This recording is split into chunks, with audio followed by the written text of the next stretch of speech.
Alrighty then, let's get into this today because this is interesting in regards to nurses, hospitals, etc. Now, Clyde Do Something made a video about this, and that's what reminded me that I didn't do this when I was going to do this video the other day when I did the other Bonnie Henry video. And so essentially, Bonnie Henry is the public health officer for British Columbia. And the thing is that as part of the broadcast that I was talking about the other day, she was asked a question about vaccination, nurses, etc., coming back into the workforce. And also, there was another video that I found on Twitter that was done by CTV, and they were talking about there was a bunch of nurses that were standing up saying, "Hey, listen, we're here, right? Like, what's going on?" So I just want to go over those real quick. I'm hoping this video will be short because some of my videos have been a little longer than I expected, mainly because I've been tired when making the videos because I do them in the morning. For example, it's 2:30 in the morning right now. So anyways, let's get into this and we'll check this out. So here's Bonnie Henry, and let's play it. Oh, and she's being questioned by Robert Sussman, I believe. So let's get into this. I do. Dr. Erden, with a shortage in our healthcare system in terms of staff, we've seen over the last little bit the increase in terms of the number of a very vocal minority calling for you to make changes around the vaccine mandate for healthcare workers in the hospital system. Is there any consideration that would be given to that? And to that point, is the requirement now true vaccinations of a COVID vaccine? And does that not offer, in essence, the same amount of protection at this point, considering that second shot could have been a year plus ago as being unvaccinated? Would there be? So before we go any further, that is a fantastic question from Robert Sussman, because as I've shown in previous videos about the serology tests, the first shot will give you so with the numbers with the spike proteins, it'll bring your numbers up to like from 0 up to 500 or something like that from the control. 21 days after the first shot. After the second shot, 7 days later, it can times that by 10 or by 5 and stuff like that, and bring your levels of protection way higher, right? 6 months later, 90% of the serology tests that I've looked through went back below the first shot. So if in terms of two shots, when we're looking at this, two shots a year ago is less effective than one shot right now, but also it potentially can be less effective than having any vaccines at all, like not having any.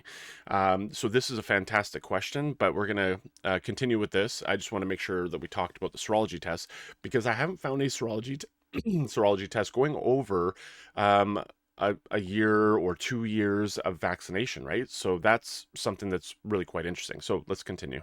Be a consideration given to ensure that those working in the healthcare system are up to date on their boosters as well? So the short answer is no. We're not contemplating changes to the requirements of vaccination in our healthcare system.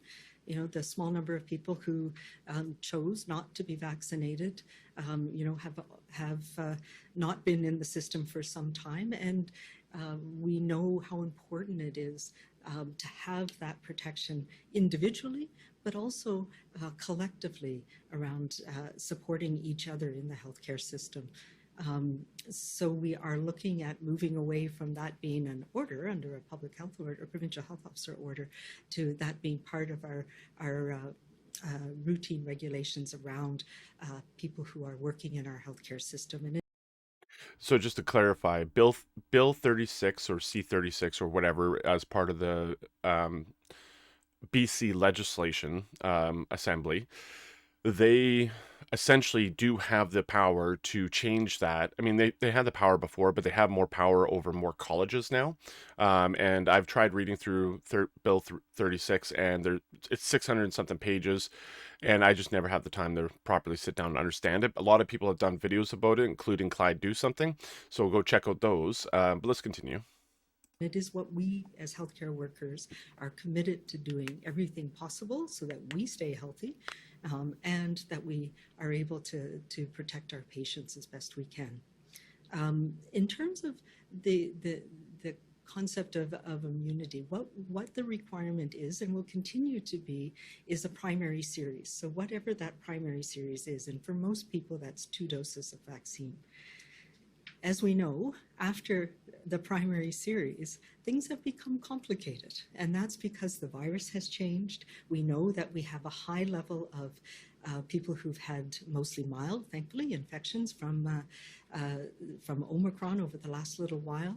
So we have various different types of immunity in different people. So it's not as simple as saying you need to be up to date with, you need to have a booster, because it may be that people have had their primary series, they've had an infection that gives them some hybrid immunity, and we know that now we're learning as we go along that that gives some longer term protection. We know from our serology that many people have a combination of both vaccine-induced protection as well as infection-induced protection. And so it's much more difficult to put in place a standard that says you must have this. So it is a combination of those things. But overall, all of the data that we have shows that if you have at least that primary series in the context that we're in right now, your risk of having severe illness, your risk of being hospitalized is considerably less. It was 4 to 8-fold less than people who have not had any vaccines at all. So it still is an incredibly important measure, and it's important where we need it most in our healthcare system. Okay. So there was another video which I don't know if we'll be able to find it for this, but I'm gonna try and pull up the serology test while I'm talking here. So because I wanna show this. I wasn't gonna show this, but I think it's important to bring this up. Oh, hey, I got the serology test right there. Anyways, so in regards to there was I don't know if this video is true, so don't quote me on it. But there was a guy with the Mayo Clinic that went and stood up and said that, for every 1 million vaccine doses that is given out, it stops 500 people from going to the hospital due to COVID. And then with every 1 million vaccine doses, it stops 50 people from ending up in ICU, apparently, and something along those lines. I didn't get a chance to verify that, one, the video was real, and two, that he actually is part of the Mayo Clinic, and three, if he actually has the qualifications to be saying stuff like that, right? So I haven't had a chance to double check all that. I'm just bringing up something that I saw, but I'm going to show you these serology tests, so just give me a... All right, so as we can see here, this is the serology test, right? And she did bring up the serology test, and I just want to point out a few things, right? So we have BLQ is below limit of quantitation, something like that, and S1 binding is the spike protein, and let's see, below limit of quantitation, and S1 is the spike protein, S1 subunit, that kind of thing. So when we're looking at this, so this is your control, right? So you always want to have a control for any study you're doing. That's why they do the placebo and the vaccine, right?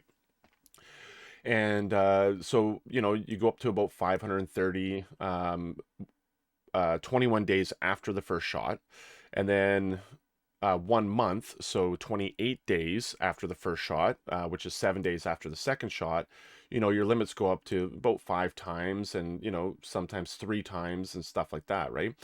Just taking a look at all these other numbers.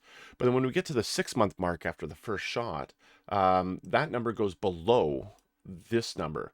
So yes, if you had hybrid immunity or immunity from infection, because she won't say natural immunity, because if she says that, she's giving into these conspiracy theorists and all that fun stuff, right? So she says if you have immunity from infection, then that could boost that number. Plus, immunity from infection targets other aspects of the virus as well, obviously, because you get the virus and your body fights all aspects of the virus, creating all those different antibodies and all those other things that people are talking about.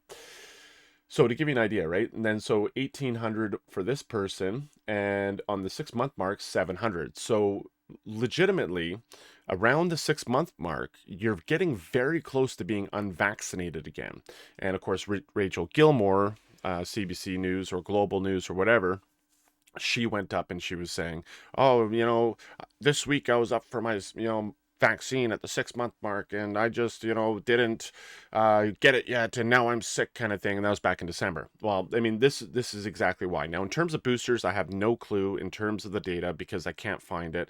And the other thing is, I have no clue if someone only got 2 shots, what it looks like a year later, 2 years later, with no infection. I have absolutely no clue because this is Pfizer documents. This is what this is. But anyways, let's get to this other video real quick. All right, so if you want to take a look at this video, I'm just showing you the person who posted it, but I'm just going to kind of play a small snippet from it, and we'll go from there. Yet despite a dire staffing shortage across Ontario, none, not one, can get a job. They say they were 66 short staff on the weekend. 66, and here we are readily available. Despite working through the early pandemic, they were fired, most of them a year or more ago, for choosing not to get 2 COVID vaccines. Yet most provinces and territories, along with Ontario, dropped vaccine mandates a year ago. They have served their purpose to protect us, and as any public health measure, they have to be removed in a timely manner. But the Ontario I think that there's another part in there I wanted to talk about, but you can go take a look at this. It's Rowan, or Can Americanized, and he posted on January 23rd, so that's 4 days ago now. So you can go take a look at that and share it around, do whatever you want to do, right? But that's a CTV news, so you can literally go to the CTV YouTube channel and probably find that article or that broadcast. But yeah, that's the thing. There's a shortage of nurses, and instead of bringing people back, I mean, I guess even on a temporary basis, we're not doing that. We're not looking at other methods that we can keep those people safe if there's an issue with that, right?